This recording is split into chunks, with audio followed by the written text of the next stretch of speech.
Tiffin আনতে গেলাম। Tiffin আনতে গিয়ে দেখতেছি এখনও আমার পুরিগুলো হয়নি। এখানে পুরি ভাজতেছে, কিন্তু কাকাটা দারুণ ভাজে। দেখো একবার হাতের কাজটা,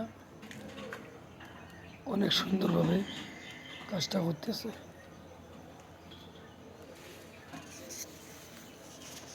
পুরিগুলো অনেক সুন্দর,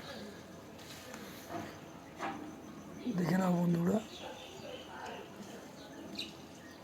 টিফিন নিয়েছি 65টা,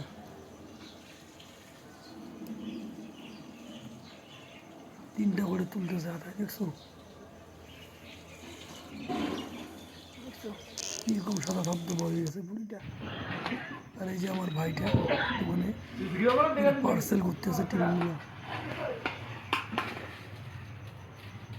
টিফিনগুলো পার্সেল করতেছে খুব তাড়াতাড়ি, অনেক সুন্দরভাবে পার্সেল করতেছে। 65টা টিফিন